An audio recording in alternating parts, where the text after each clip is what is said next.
finally back from Austin. So there are quite a few stories on how Rabbit lost his tail. This one is one of my favorites because, well, right now it's really what my family's gone through. So please share to keep these stories alive. Once when the world was younger, Rabbit loved to be the center of attention. He also enjoyed creating a bit of mischief here and there. See, in the old days, Rabbit used to have this long, fluffy tail, kind of like a long-haired cat, all white underneath and nice and silver on top, and he was such a troublemaker. And although the animals knew he was a troublemaker, well, it was always nice to hear a little bit of gossip. And Rabbit loved to share that gossip. And he learned over time how to get really good at it. So he would spread rumors anytime that he could. Oh, well, you know, Raven said about Skunk. Oh, well, you know, Fox said about Hawk. Oh, you wouldn't believe what the squirrels are up to. Let me just tell you. And the animals would listen because it was entertaining. They would get their honor up, and how could Hawk say that? I couldn't believe Squirrel would do such a thing. Did you hear about what Badger did? It's just terrible. And Rabbit really enjoyed this mischief. Well, it got to the point that rumors began to fly like arrows in wartime.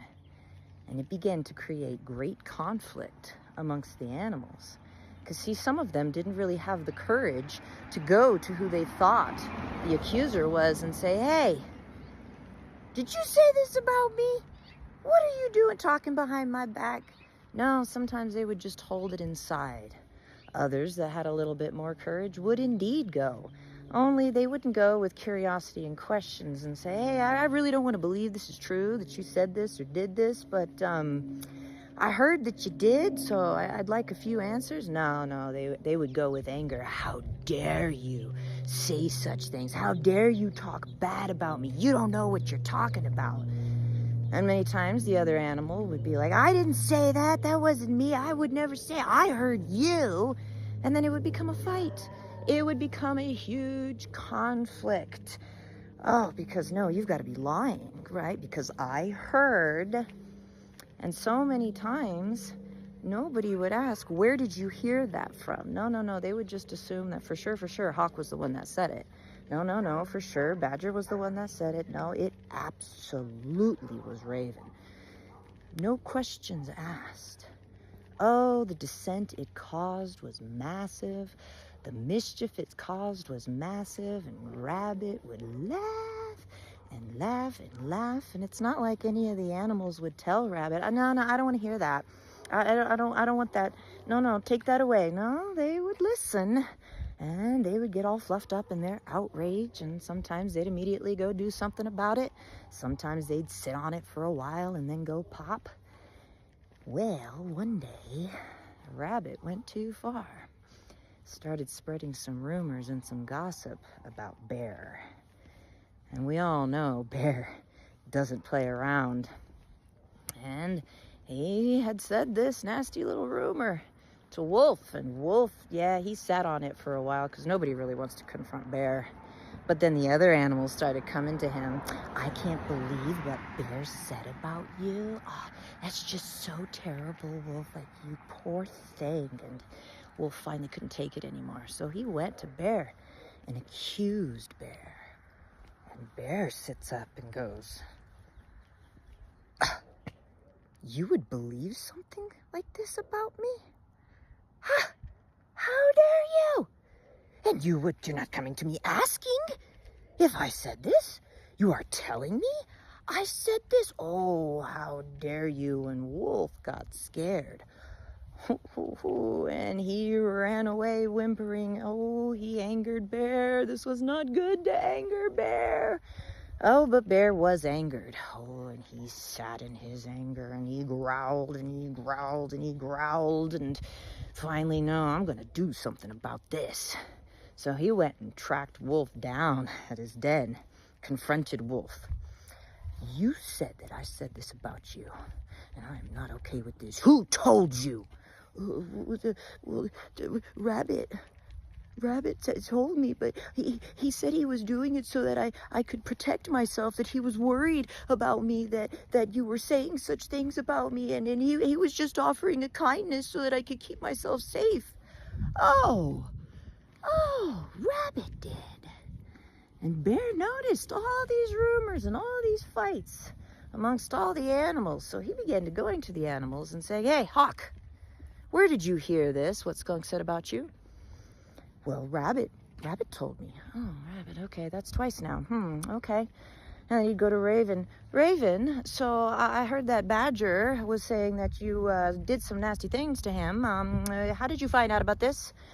Oh, well, Rabbit was concerned about my well-being, so Rabbit came to me and told me. Rabbit again, huh? Okay. And every animal he went to, Rabbit always seemed to be at the center, so... Bear got an idea because he knew that peace in his home was more important than all this going on. So he called an animal meeting.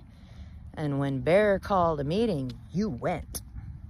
So all the animals gathered. Rabbit came too. He had no idea what the meeting was about. He thought for sure it was preparing for winter. And he comes bouncing in. Well, the meeting had already begun by the time he got there. Bear had already made it known. It seems to be that at the center of all of this is a Rabbit telling stories under the guise of helping or being kind or supportive, or warning or some such thing. So when Rabbit hopped in all happy, well, lo and behold, all the animals seemed to be looking at him in not a kind way. And he grew very uncomfortable and tried to dart away, and Bear put his big paw right down on his long tail, and Rabbit was trapped. Oh, and all the animals began to go at Rabbit. You said, he said, you said, she said, you said, and oh, it got loud. And it got angry. Porcupine rattling his quills, Raven crackling her beak. Rabbit got so uncomfortable and so scared because he didn't know what to say. Oh, no, I did hear from Hawk. Hawk was the one that told me. No, I wasn't. No, I didn't. I would never say such a thing. You made that up. So uncomfortable Rabbit became, so upset Rabbit became that he began to pull at his tail trapped under Bear's foot. But Bear would not let him go because no, Bear would say, no, you must stand in accord for the pain and the conflict and the suffering and the fighting that you have created. You must pay your consequences. Oh, but Rabbit didn't want to wait around for the consequences. So he pulled and he pulled and he pulled, and finally he pulled so hard that pop, there went his tail. And he went bounding away as fast as he could to go hide in his shame in his burrow and left his tail there. All the animals were shocked. What just happened? He wanted to get away from his wrongdoing so badly he left his tail there right under Bear's foot. Oh. But Bear raised his other paw, said, wait, as the animals roared in their upset, their anger, and their horror. Wait, I believe in natural consequences. We were deciding what consequences Rabbit was going to pay. And he picked up Rabbit's tail and said, would you all agree that just our knowing about Rabbit, and now we know not to listen to the tales of Rabbit, for his tail is right here. Can we all come into agreement that this is enough? And that we, from now on, will learn that when we hear something, we will go and ask questions before we assume the truth of anything we have no proof for. Oh, the animals hung their head in shame because they realized this wasn't all Rabbit's doing.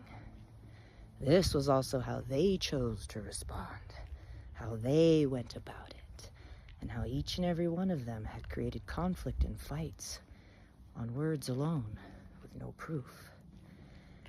So they all shook their heads and agreed. And from this moment forward, there was peace in the animal kingdom, because they all learned the hard way, and at the end of the day, nobody wanted to lose their tail over a false tale. Oh, yeah, this is what my family's going through right now. It's not easy to go to speak to someone that you heard said or did something and go to with curiosity, because we're all offended. We're hurt. And hurt begets hurt. And so many of us do not sit with that hurt and wonder why it is we're feeling it. Why it is we are so bothered by somebody saying or thinking something that we don't agree with. My kids are going through this at school. Ugly rumors flying back and forth. And when you don't know the source of it, it can make you feel very helpless and very hurt. It can make you very uncomfortable in your own skin, wondering what others might be thinking of you and saying of you. At the end of the day, unless we can go to the source and ask and question, sometimes there's really nothing we can do about rumors. But the more we put power into it, the more we create conflict within ourselves and within our family and community.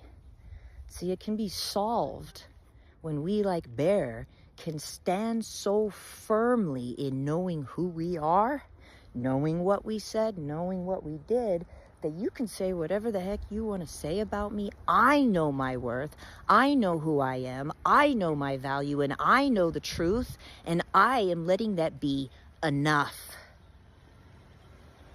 It's not easy,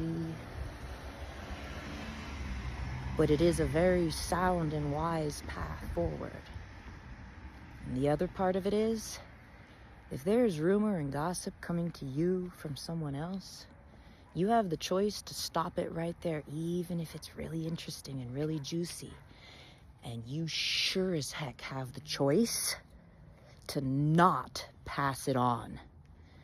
Because rumors are sickness. And when you choose to pass on that rumor with no proof, no validation from the accused, you are choosing to spread that sickness.